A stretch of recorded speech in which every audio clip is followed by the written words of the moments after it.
Toma tu cruz y sigue a Jesús.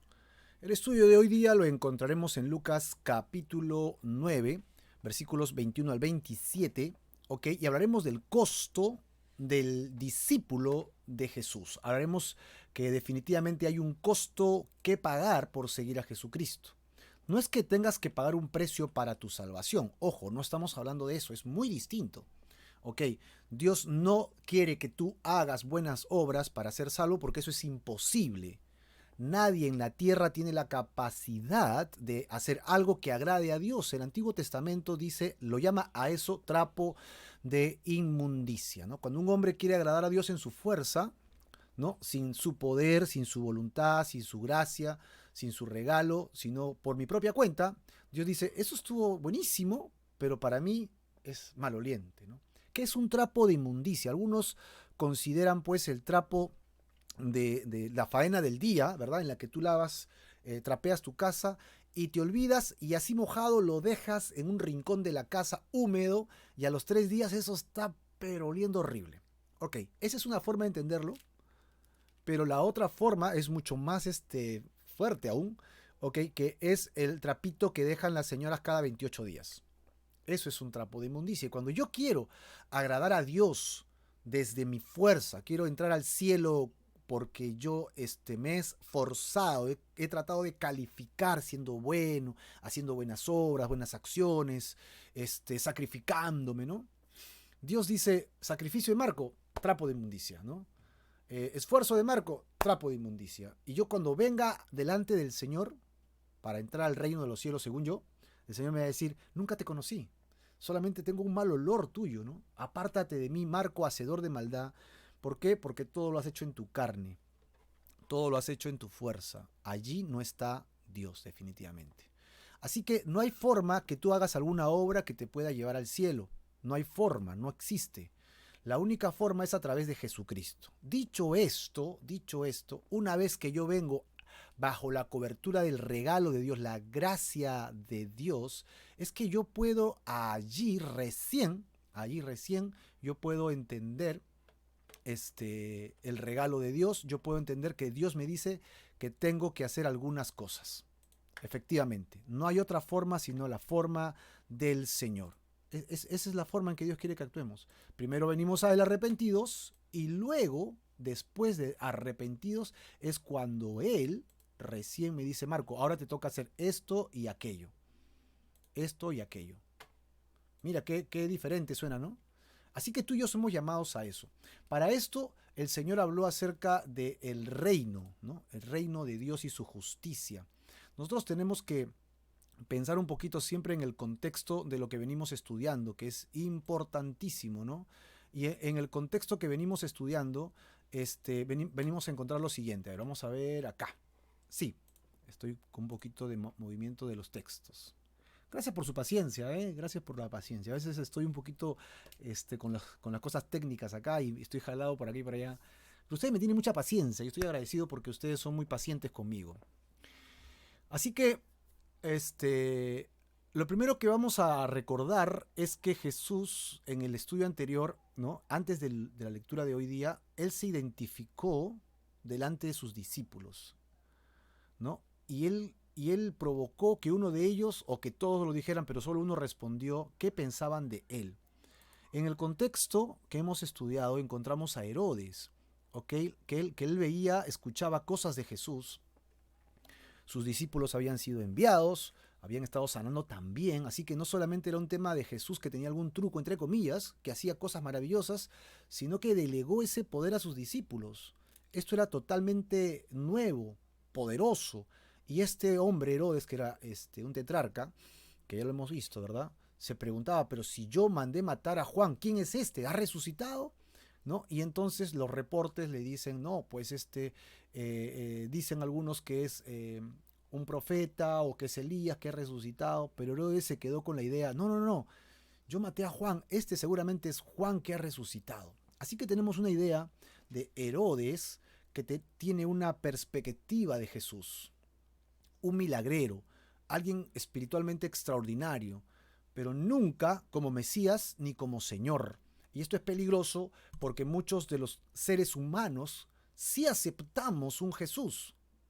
Es más, nos llamamos, somos occidentales y somos de un mundo cristiano, ¿no? Hemos sido formados en un mundo cristiano, pero no creemos en Jesús como Salvador, Redentor. Creemos en Jesús como un personaje icónico dentro de nuestra cultura, nuestra historia. Es más, ¿no? Antes de Cristo, después de Cristo, está desarrollada la historia del hombre, ¿no? Así que Herodes era un tipo de estos. Ahora, Jesús, después que hizo un milagro tremendo con la multiplicación de panes y peces, se sentó con sus discípulos y les preguntó, ¿qué dice la gente? O sea, no le dijo a ellos, ¿ustedes qué piensan? Sino dijo, ¿qué dice la gente? Y ellos respondieron certeramente, ¿no? Diciéndoles, bueno, ellos creen que eres Juan el Bautista, otros creen que eres Elías, un profeta poderoso del Antiguo Testamento, el profeta del fuego, ¿no? Y otros que algún profeta de los antiguos, el cual ha resucitado. ¿No? Danilo me dice que todo se escucha perfecto. Ah, gracias, gracias. Y aquí yo tenía un problemita que estuve jalando, pero aquí nos esforzamos por hacer lo mejor que podemos para darles a ustedes la gráfica, el texto, sobre todo la palabra de Dios, que es lo más importante, ¿no? Entonces, ahora Jesús cambia el giro, le dice, la gente piensa eso. Ahora ya sé lo que piensa Herodes, ya sé lo que piensa la gente, pero ahora Jesús lo hace más personal, ¿no? Y la pregunta va dirigida hacia ellos. ¿Y ustedes quiénes dicen que yo soy? ¿Quién dicen que yo soy? Entonces el único que responde, y parece que fue la voz de todos, porque todos se quedaron callados, nadie dijo, no, Pedro, cállate, yo pienso distinto, ¿no? Pero es interesante que solo Pedro respondió, tú eres el Cristo de Dios. ¡Wow! Tú eres el Cristo de Dios. Entonces nosotros tenemos que recordar, ¿sí? Tenemos que recordar el resumen que vimos. ¿Quién es Jesús? Primeramente, Herodes pensaba que era Juan el Bautista, un poderoso profeta que por más que lo mató, resucitó y él nos explica cómo. Así que Jesús viene a ser un ser extraordinario, ¿no? Sí, hay muchas personas que creen en Jesús de la misma manera. Jesús es un ser extraordinario, ¿no? Pero es extraordinario sobre el normal de las personas, pero lo ponen con los otros personajes sobresalientes del mundo, ¿no? Mahoma, Buda, y Jesús está en ese grupo, como que es de ese club, alguien extraordinario, ¿no? Un IQ altísimo, un poder espiritual extraordinario, sobresaliente, y entonces es digno, pues, de ser comentado, narrado, citado, ¿no? En nuestras vidas, porque es alguien a ese nivel. Pero eso es todo lo que creía. Y esto es peligroso, como ya lo hemos dicho, porque muchos de nosotros tenemos un concepto muy parecido de Jesús.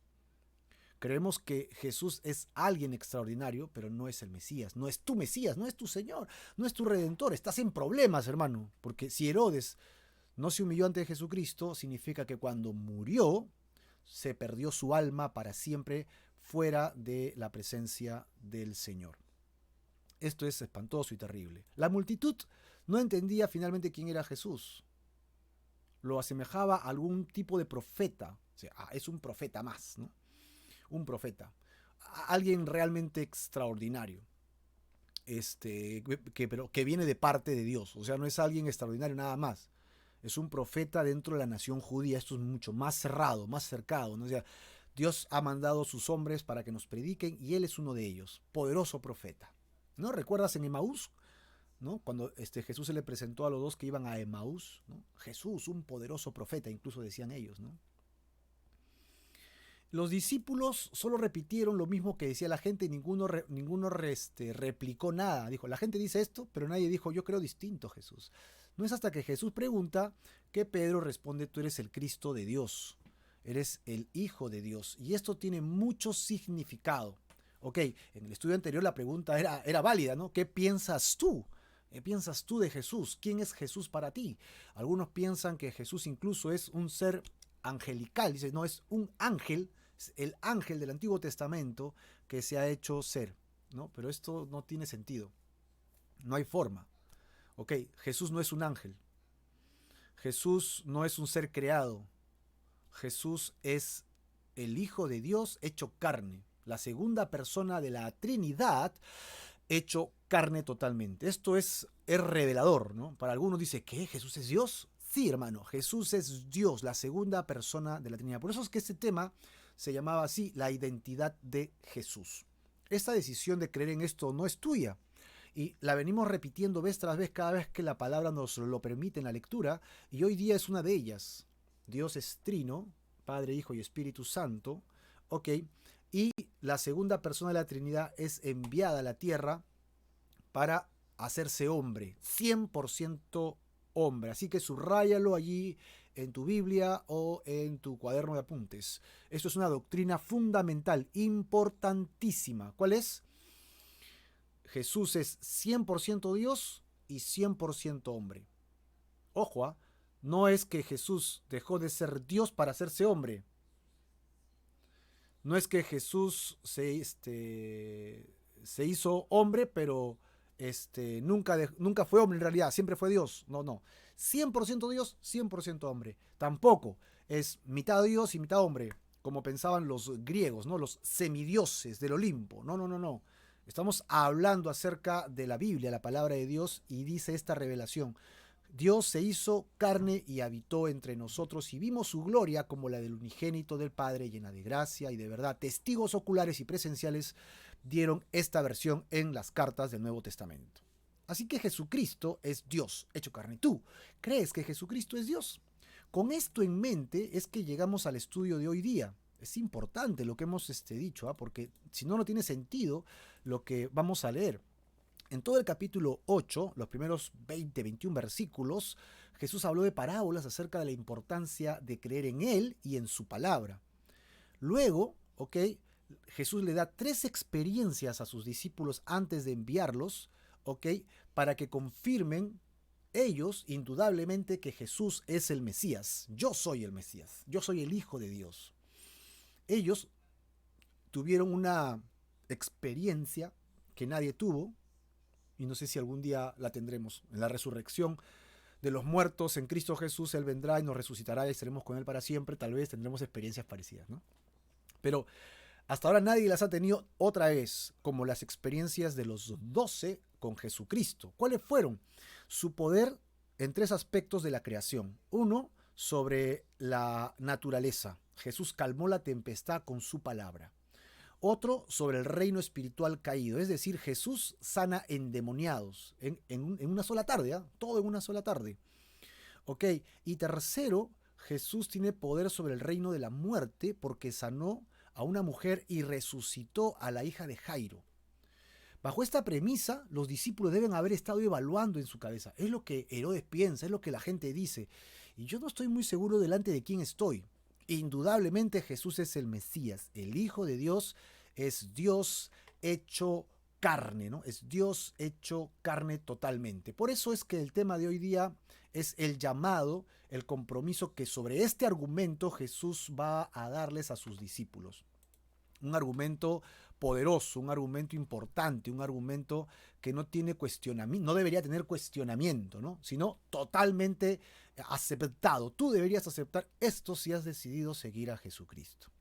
Obvio, no te lo está pidiendo la iglesia, no te lo están pidiendo los hermanos ni los líderes, te lo está pidiendo el Señor, Señor Jesucristo. Vamos a ver de qué se trata. Primero, lo que hace Jesús, después de dar todo este argumento, porque todo lo que les he dicho es el resumen de todo lo que hemos estudiado por semanas, pero Jesús venía diciendo esto, ahora Él va a anunciar su muerte. Antes de pedir algo, Jesús dice, yo voy a dar el ejemplo. Ahí está.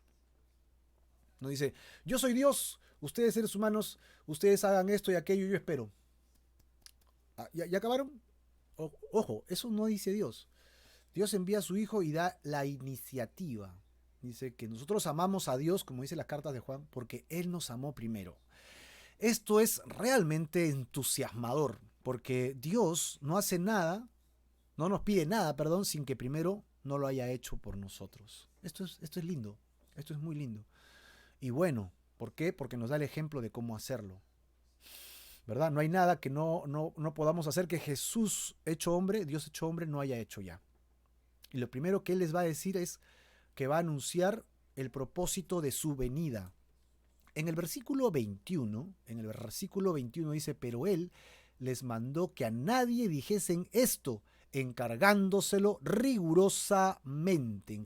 así rigurosamente. ¿Qué cosa es lo que les mandó que no dijesen? Ya lo acabamos de decir, ¿no? Lucas 9:20, Pedro contestó: tú eres el Cristo de Dios. La confesión de Pedro incluía reconocer a Jesús como Dios hecho hombre. Eso es lo que estaba confesando Pedro. Y cuando le dice: a nadie digan esto, que es la confesión de Pedro, la pregunta sería: ¿por qué? ¿Por qué el mundo no podía conocer esta verdad allí, frente a Jesús? ¿Por qué no confesar esta gran y maravillosa verdad que Dios había venido a este mundo? ¿Por qué no decirlo? ¿Por qué no decirle: Jesús es el Mesías? ¿No? Pedro lo está diciendo: tú eres el Mesías, tú eres el Hijo de Dios, ¿no? ¿A quién iré? Solo tú tienes palabras de vida eterna. ¿Acaso no es necesario que el resto del mundo tenga la misma oportunidad que tuvieron los discípulos de poder conocer la salvación en Cristo Jesús? Bueno, Jesús no desea que los discípulos revelen su concepto de Mesías. Jesús primero necesita que el verdadero Mesías sea revelado y no lo que los discípulos o la gente quieren. Hablamos de el Mesías conquistador. Para esto yo te voy a citar un segundo que me acompañes a el Evangelio según San Juan capítulo 6. Juan capítulo 6 versículo 14. Y vamos a ver allí qué está sucediendo, ¿ok? En este capítulo donde Jesucristo alimenta a 5,000 personas. Ese es el pasaje paralelo, ¿no? Miren lo que dice el versículo 14. Aquellos hombres entonces, viendo la señal que Jesús había hecho, dijeron, mira lo que ellos dijeron: este verdaderamente es el profeta que había de venir al mundo. Es decir, ellos están creyendo que Jesucristo es el profeta mencionado en el Antiguo Testamento cuando Dios le dice a Moisés: Moisés, cuando yo venga a salvar a Israel, enviaré un profeta igual que tú, poderoso, ¿no? Para que actúe, y entonces ahí lo reconocerán. Entonces ellos están citando esto, diciéndole: este es el Mesías que había de venir, el profeta que había de venir para venir a este mundo. Pero Jesús, versículo 15, entendió que iban a venir para apoderarse de él, y mira la siguiente frase: hacerle rey. Este es el punto. Este es el punto. Y volvió a retirarse solo al monte, obviamente a orar, ¿no? En la humildad que le caracterizaba a Jesús. ¿Qué estoy diciendo acá? Lo que les estoy diciendo es que Dios ha decidido restaurar al hombre. Amén. Dios ha decidido restaurar al hombre para siempre. Esto es el propósito de Dios. Traer al hombre de regreso hacia Él. Eso es lo que Dios quiere hacer. Y entonces, cuando Dios hace esto, lo que promueve Dios es que el hombre pueda ser salvado de sus pecados. Indudablemente, de toda la maldad de sus pecados. Dios quiere que nosotros seamos perdonados y salvados en Él. Y cuando esto suceda, entonces lo que va a pasar es que tú y yo tendremos vida eterna en Cristo Jesús. Vida eterna en Cristo Jesús.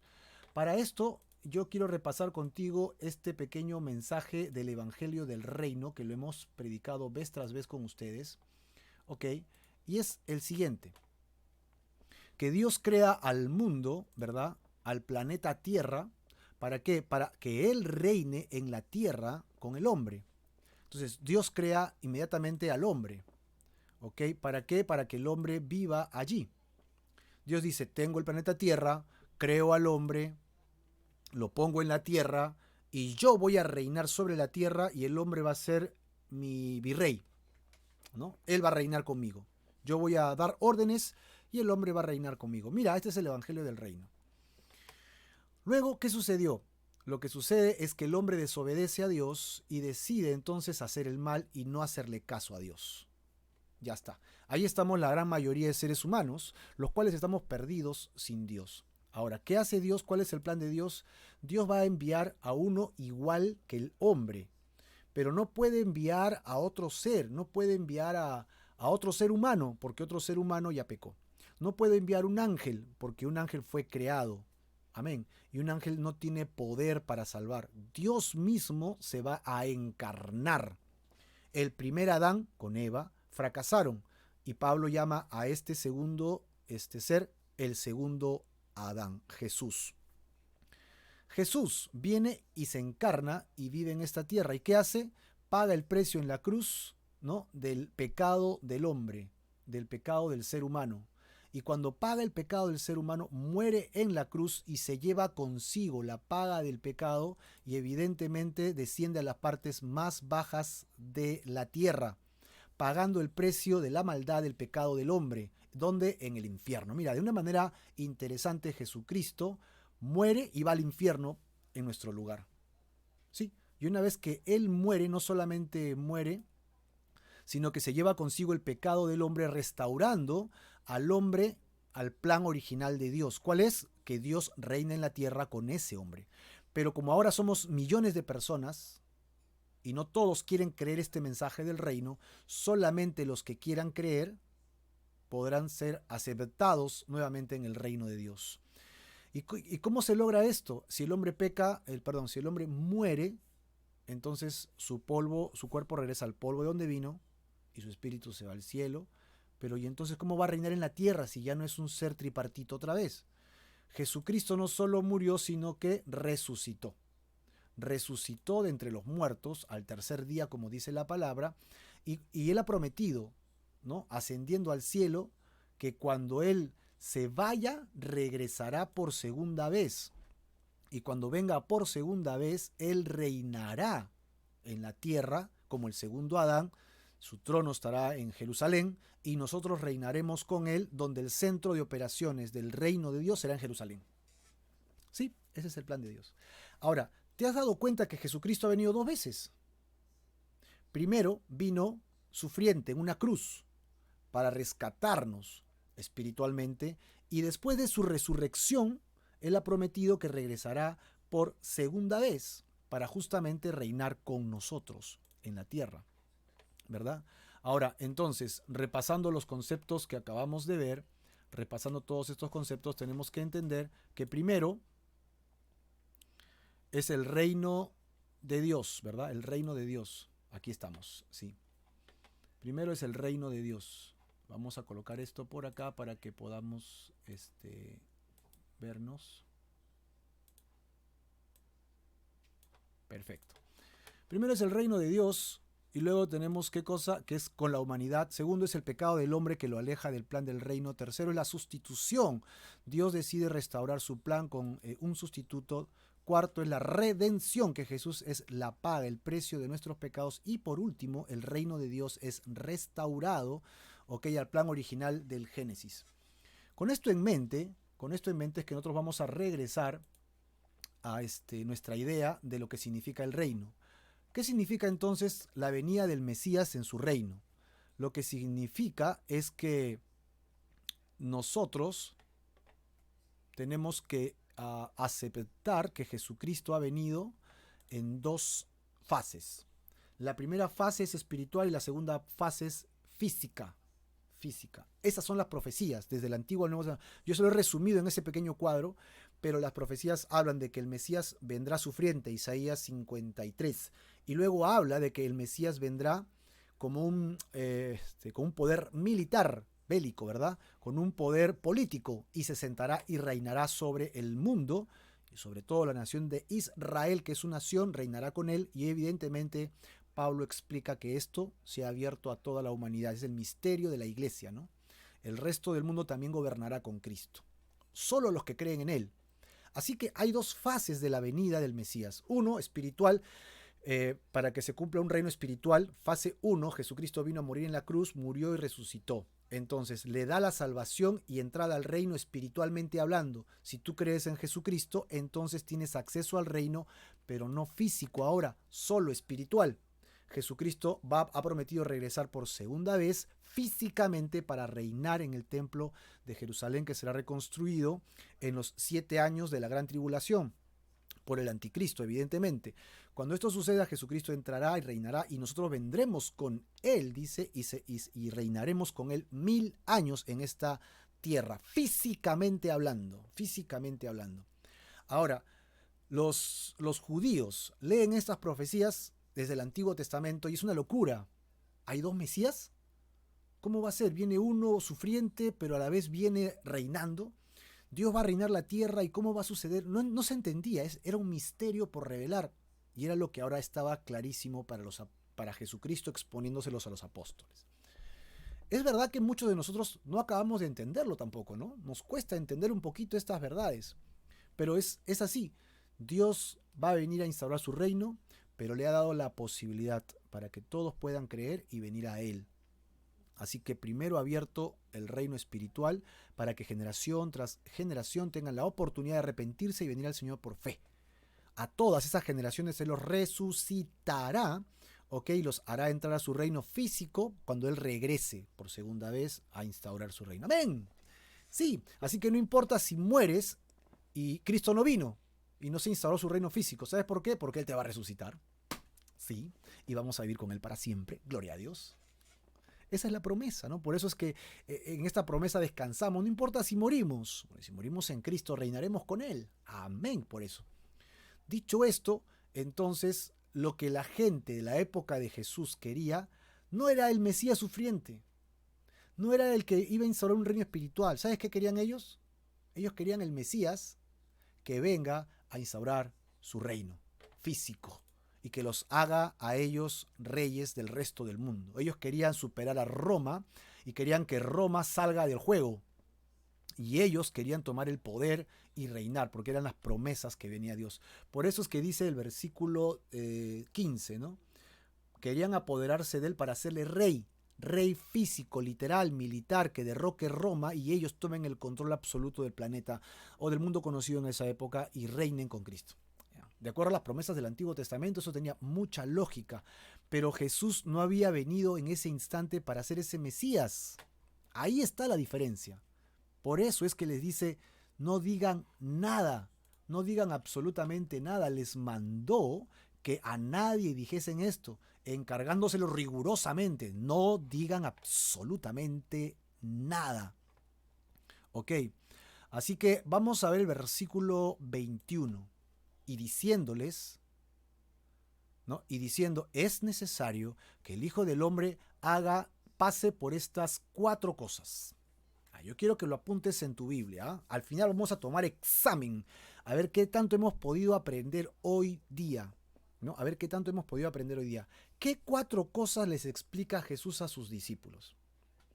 1. Es necesario que el Hijo del Hombre, ojo que no se dice Hijo de Dios. Hijo de Dios es la segunda persona de la Trinidad. Y el Hijo del Hombre es la profecía que habla en el Antiguo Testamento de la humanidad, de este hombre 100% hombre, ¿ok? Que viene a dar su vida por nosotros. O sea, Jesús 100% hombre. ¿Ya? Acá está la gran diferencia. Dios hecho carne. 100% Dios, en este instante dice, no, el hombre. El hombre va a hacer algo, va a pasar algo. Dios no va a morir porque Dios nunca muere. Amén. Es eterno. Pero Jesucristo, el Hijo del Hombre, como la profecía cumplida en él, va a pasar 4 cosas. ¿Cuáles son? 1, va a padecer, va a ser desechado, será muerto y al final resucitará. 4 cosas, apúntalo por favor, porque esto es importante que lo podamos tener en cuenta, ¿no? Ahora, dice, padezca muchas cosas.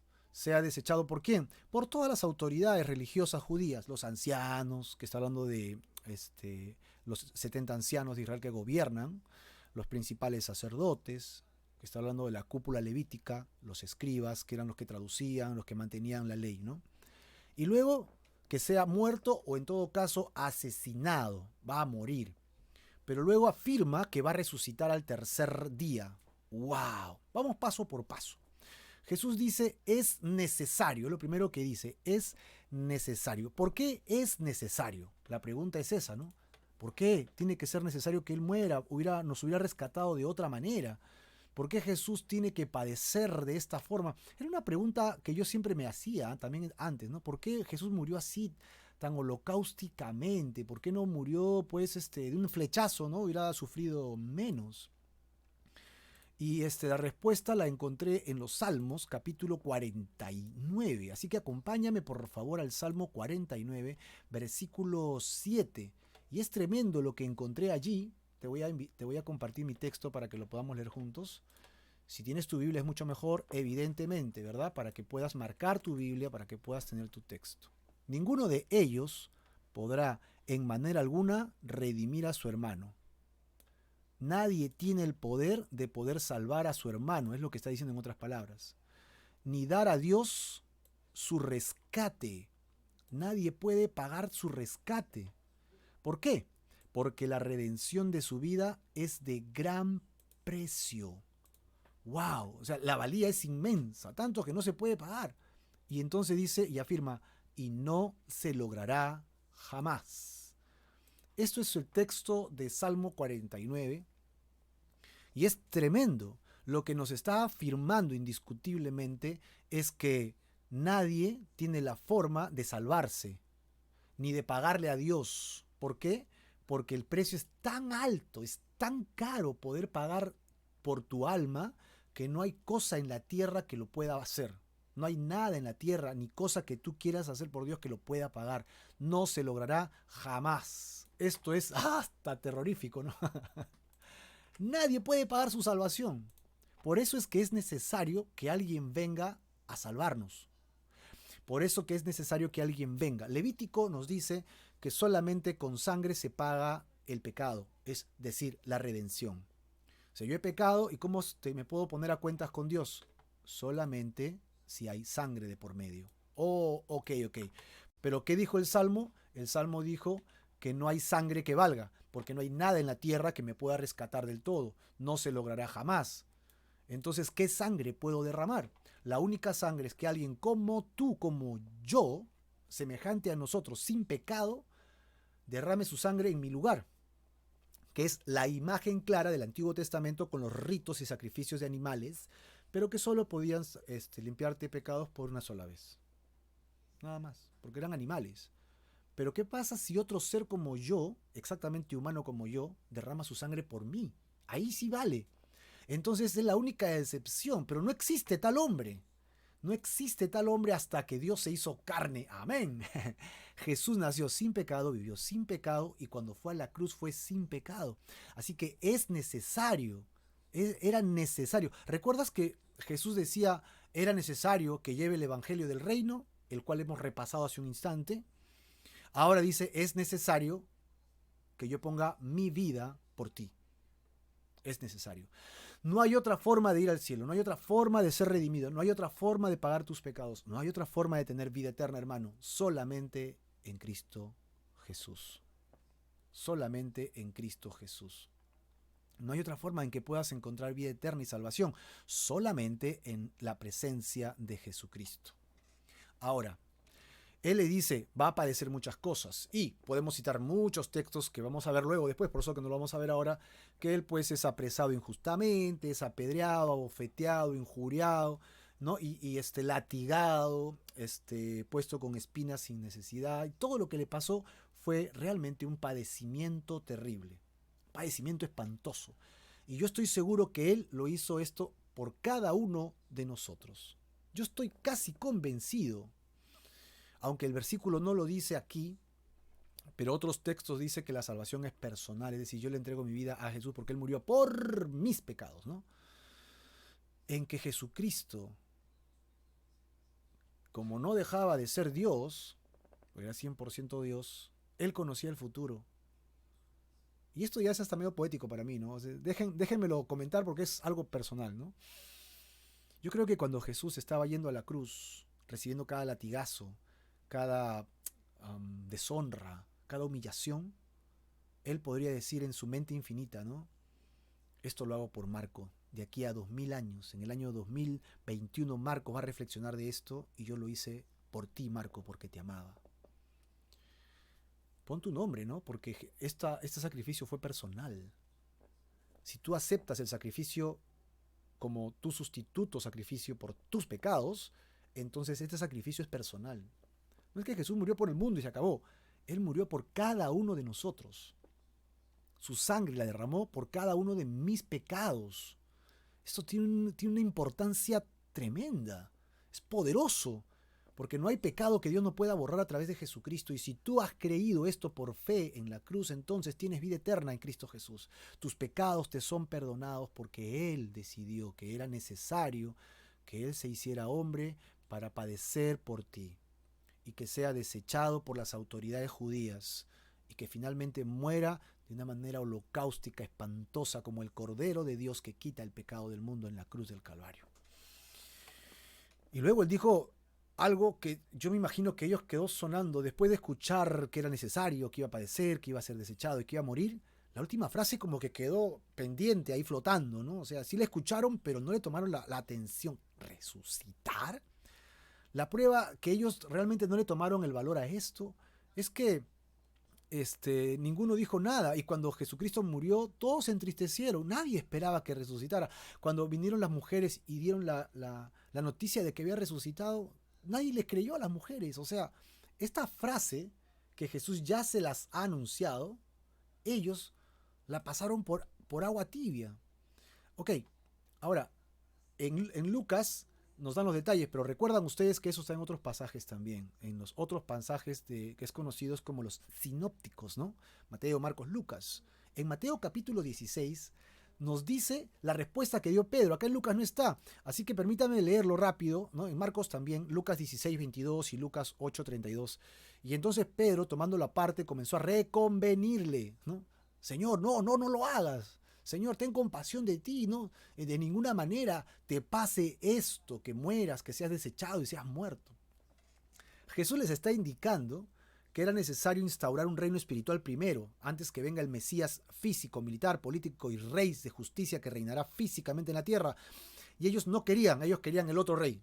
Y no aceptaban que el Mesías que estaba frente a ellos muriera, no estaban entendiéndolo aún. Ahora lo entendemos más, ¿verdad?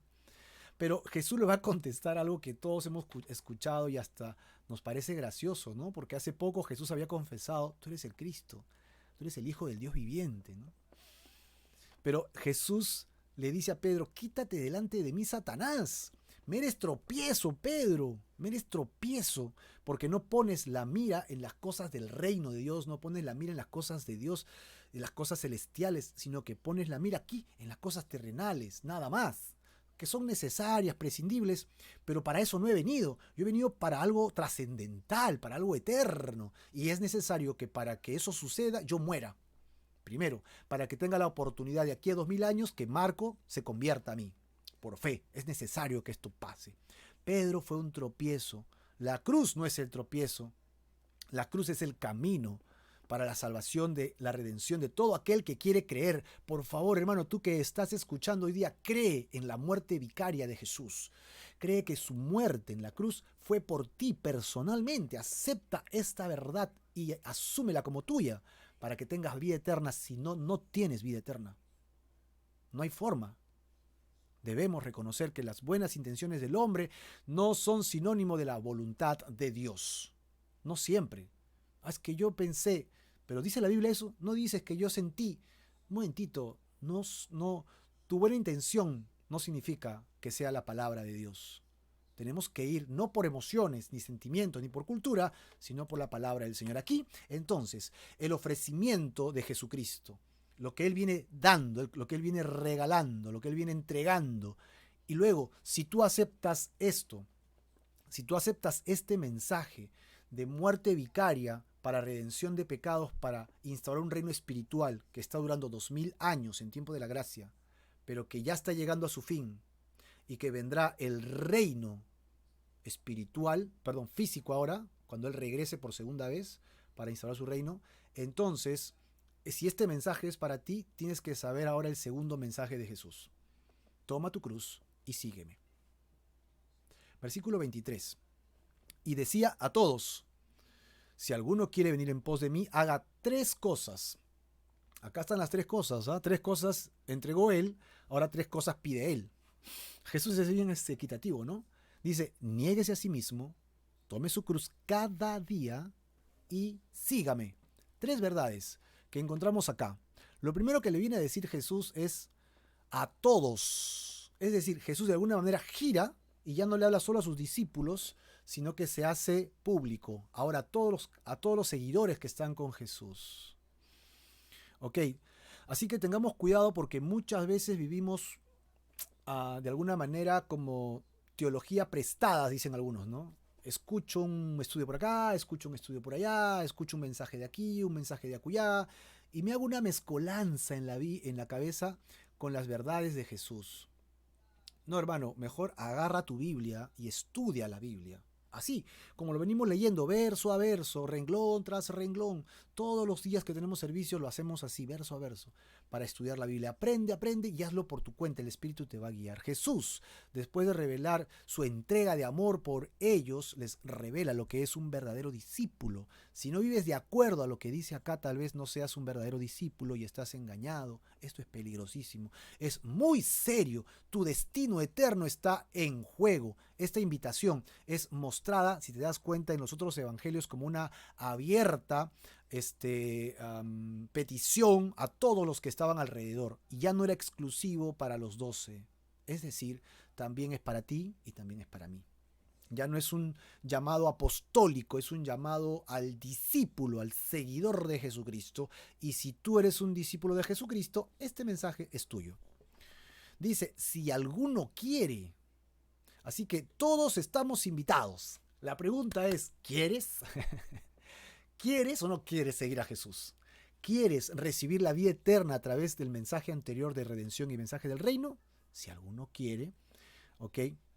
Jesús pone condiciones, ¿ok? Después de seguirlo. Quiere que lo evalúes. Y es aquí donde muchas veces no nos gusta. Queremos ser nosotros los que ponemos las condiciones. Dice el Génesis que Dios creó al hombre a su imagen y a su semejanza.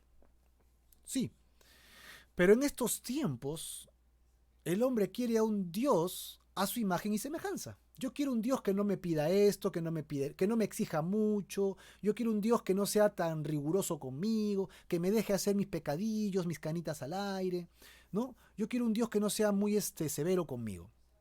Que no sea tan santo, pues. Un Dios que no sea tan santo, ¿no? Que sea un poquito más humano. Y es que ese Dios no existe en la Biblia. El que pone las condiciones es Dios. Y vamos a ver las 3 condiciones que te pide hoy día evaluar en tu seguimiento a Jesucristo. Lo primero que Él te dice aquí es niégate a ti mismo. Negarte a ti mismo. El origen de la mayoría de nuestros problemas no se encuentra alrededor de nosotros, ¿sabías?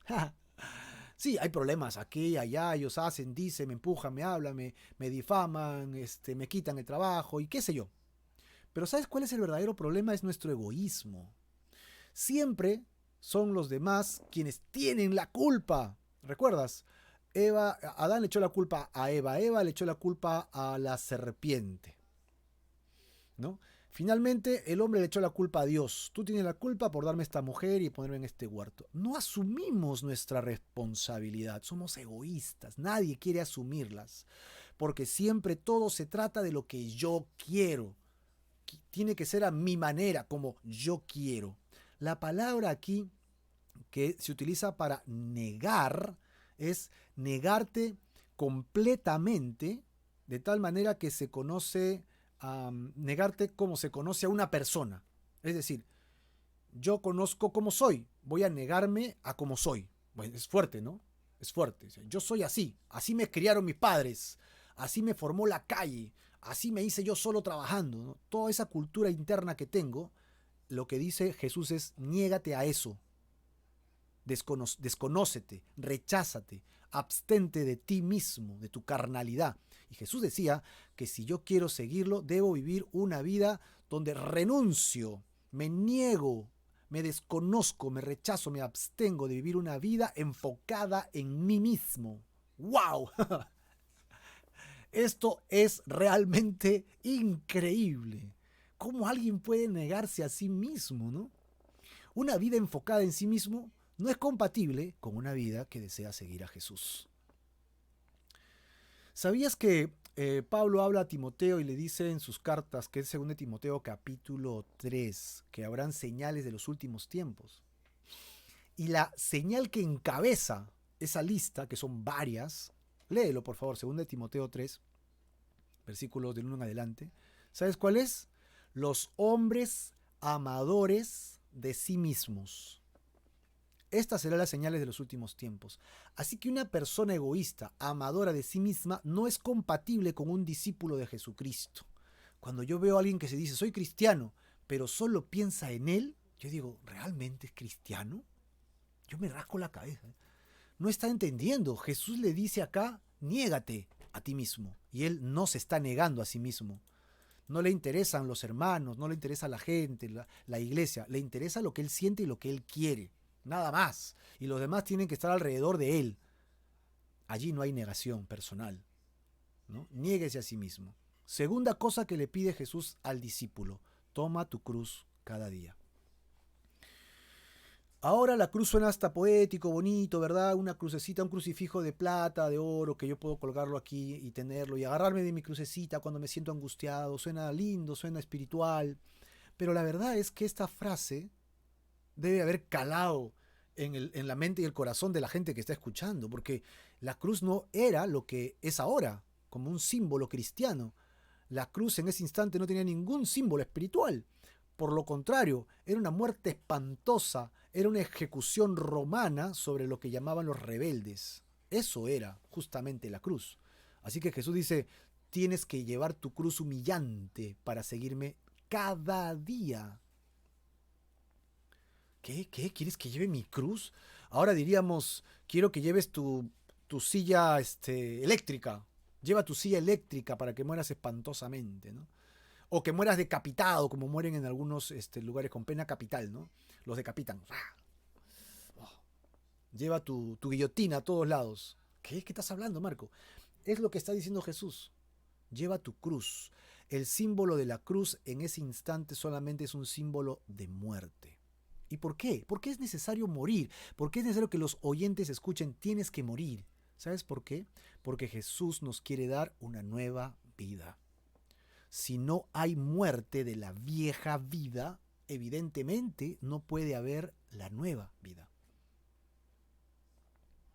Los que estamos en Cristo Jesús somos nuevas criaturas. Las cosas viejas pasaron y he aquí todas son hechas nuevas. Es lo que nos enseña Pablo, si recuerdo bien, en Corintios, ¿no?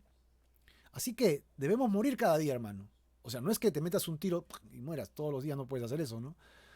Lo que está diciendo es que todos los días te debes negar a ti mismo, todos los días debes morir a tu egoísmo. Y lo tercero que pide acá Jesús es: sígueme. La idea de Jesús es: sígueme, pero no un día, o no solo los domingos, o no solo los días que escuchas un mensaje bíblico, sino un discípulo continuo. Sígueme todos los días. Cada minuto, 24 horas al día, 7 días de la semana y todos los días del año, por toda la vida terrenal que tengas. Sigue a Jesús todos los días. ¡Wow! ¿Estás dispuesto, hermano? Pon estas 3 cosas en la balanza. Decides tener vida eterna, pero tienes que vivir como un verdadero discípulo de Jesucristo. No pide menos. Jesús no está pidiendo menos. Si tú eres un discípulo, tienes que dar muestras de tu fe. La fe sin obras es muerta, ¿no? Dice Santiago, ¿no? Yo tengo fe, tú tienes obras, muéstrame tu fe sin obras, yo te muestro mis obras sin fe. Es imposible.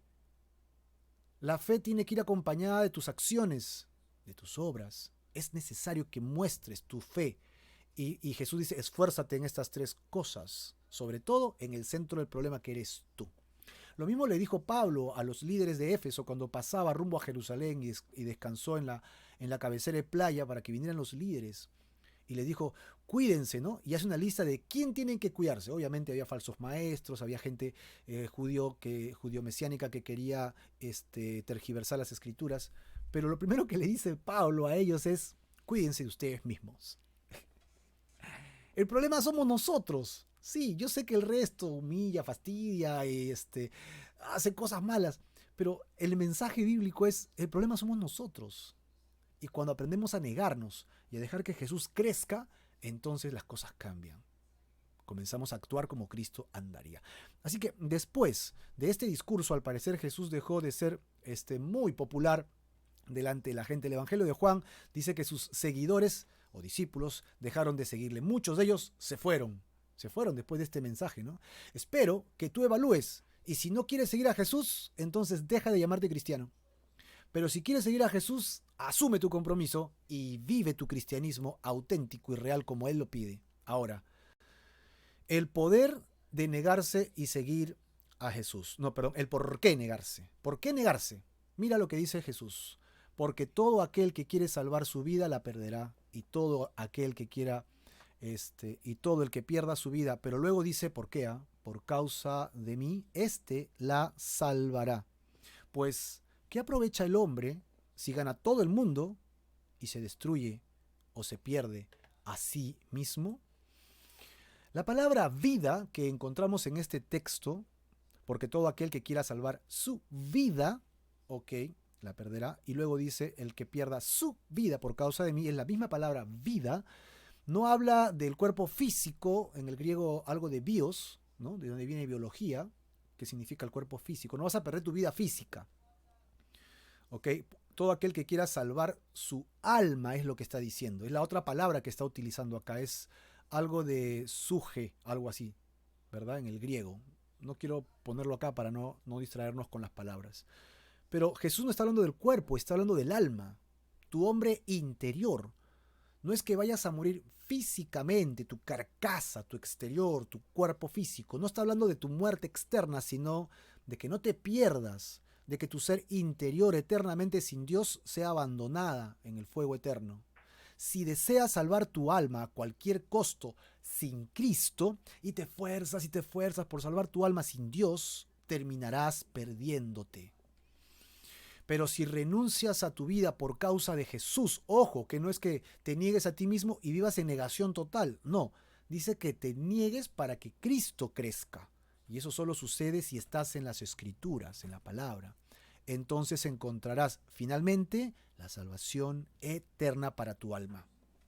Y esto es como una paradoja, ¿no? Sí, es como una paradoja. No la busques, sino abandónate en Jesús. En lugar de forzarme, tengo que abandonarme en Jesús. No es por tu fuerza, es por estar en los brazos de Jesús. No es por tus ganas, tu ímpetu, tu forma religiosa de vivir. No, es porque simplemente abrazas a Jesús. Es porque estás conectado a la rama del olivo que es Jesús. Pero es que no puedes alcanzar la salvación por algún mérito que puedas conseguir. Como siempre decimos, si pudieras alcanzar la salvación por algún mérito que tú hicieras, entonces ¿para qué murió Jesús? Si siendo buena gente podrías entrar al cielo. No hay forma, pues. La salvación solo la puedes encontrar abandonándote en los brazos tiernos del Mesías, negándote a ti mismo, tomando tu cruz cada día, siguiéndolo solamente a Él. No te involucres en cosas místicas que te pongan en un buscarte a ti mismo, ¿no? Buscar tu interior. Voy a buscarme a mí mismo, ¿no? Yo cuando era muchacho, estaba pues creo que los 16 años, 17 años, salía al malecón a buscarme a mí mismo, ¿no? He ido a buscar mi interior. Y cuando regresaba, mis amigos se burlaban de mí y me decían, ¿ya te encontraste? Y decía, no, no me encontré. Pero lo que pasa es que no te vas a encontrar. 6.000 años de historia humana y el hombre aún no se puede encontrar a sí mismo, porque no es el camino, el único camino es Jesucristo. Ojo, que Jesús no está buscando fans que le sigan, ¿no? Soy cristiano, ¿no? Pero te comportas como quieres. No, no, no, no. Él está buscando seguidores, discípulos que estén dispuestos a seguir este llamado del Señor. Ahora, veamos el penúltimo versículo, ¿no? Los que se avergüenzan de Jesús, los que realmente no quieren hacerlo. Dice acá, pero el que se avergüence de mí, de mis palabras, se avergonzará el Hijo del Hombre cuando venga en su gloria y en la del Padre y de los santos ángeles. Ok, ¿recuerdas? Jesucristo vino para instaurar su reino espiritual primero, resucitó, ¿no? Dándonos el poder de entrar a su reino por su muerte y resurrección, y luego ascendió al cielo. Y dice que Él va a regresar por segunda vez, nos va a resucitar para que vengamos con Él a reinar físicamente 1000 años en la tierra. Así que Él va a regresar, glorioso, esplendoroso, con la espada desenvainada, hará justicia, la maldad será aniquilada, desechada, totalmente echada afuera, y todos serán lanzados al lago que arde con fuego y azufre, que no creyeron en Jesús. Y serán resucitados para una segunda, para un juicio por sus obras, y ahí evidentemente sus obras malas pesarán más, porque basta con una obra mala para que ya no entres al cielo, y finalmente serán lanzados al infierno, es lo que dice la Biblia. Así que, mira, todos los que están escuchando allí están empujados a tomar una decisión. ¿Le creo o no le creo? ¿Es Dios hecho carne o no? ¿Es el Mesías o no? Me está pidiendo 3 cosas, pero estoy dispuesto a pagarlo o no. Si te avergüenzas de Jesús y de sus palabras, entonces Él se avergonzará de ti el día que venga. No estás conmigo. Estarás muerto para siempre. No debemos avergonzarnos de Jesús, sino vivir solamente para Él. Como dice Corintios, Pablo en 2 Corintios 5:15 dice, y por todos murió Jesús. Mira el amor, ¿no? Para que los que viven, dice Pablo, ya no vivan para sí, sino para aquel que murió y resucitó por ellos, por Jesucristo. Así que yo ya no tengo que vivir para mí, sino que tengo que vivir para darle gloria a Jesucristo. Finalmente, Jesús deja lo siguiente, los que creen en Jesús. Pero os digo en verdad que hay algunos de los que están aquí que no gustarán la muerte hasta que vean el reino de Dios. ¿De qué está hablando acá? ¿De qué reino está hablando? ¿Quiénes son estos algunos? Ok, ¿cómo que no morirán? Esto lo veremos en el siguiente estudio la próxima semana, así que no te lo pierdas, porque el hecho de creer en Jesús nos va a llevar a experiencias que ojo no vio, corazón sintió o cuerpo pudo percibir. La voluntad de Dios, el tema espiritual es tremendo, pero este versículo nos da pie al siguiente estudio, que lo veremos la próxima semana. Y tú, hermano amado, ya has decidido seguir a Jesucristo, tomar tu cruz, negarte a ti mismo y seguirle. Yo te animo a que le sigas de todo corazón. Entrégale tu vida hoy mismo al Señor Jesús, de todo corazón y con todas tus fuerzas. ¿Qué te parece? Sí, oramos para ello. Señor, te doy gracias. Yo te quiero rogar, te quiero pedir, Señor, que bendigas a mis hermanos y hermanas que están conmigo en este momento, para que tú, Señor, en tu inmensa gracia, derrames tus bendiciones, tu santidad, tu sanidad en nuestras vidas. Y nosotros estamos dispuestos, Señor, a reconocer nuestro pecado delante de ti. Hoy día, Señor, confesamos que hemos fracasado delante de tu presencia y nos arrepentimos de nuestros pecados. Sí, hemos fallado, somos pecadores, viles pecadores delante de tu presencia. Tuya, Señor, porque tú eres santo. Y nosotros, Señor, aquí, totalmente envueltos de maldad y de pecado, algunos más buenos que otros, pero ante ti todos fracasados. Confesamos, Señor, que necesitamos tu ayuda, tu perdón y tu restauración. Sánanos, Señor. Nos arrepentimos y para ello te pedimos, Señor, que por favor nos hagas ver la muerte de Jesús en la cruz como nuestro sustituto. Allí ponemos nuestra fe, en el hecho de que Jesús, que vivió y murió sin pecado, lo hizo por nosotros, en nuestro lugar. Tú tomas su sangre y esa sangre la pones encima de nosotros y es el pago de nuestra maldad. De esta manera tenemos acceso al trono de tu gracia y a la salvación y a la vida eterna. Te entregamos nuestras vidas y prometemos renunciar a la maldad y el pecado y seguirte solamente a ti, Señor. No queremos hacer otra cosa, sino que encontrarnos contigo en la eternidad. Ven pronto, Señor Jesús, llévanos contigo y resucítanos para la vida eterna. Amén y amén.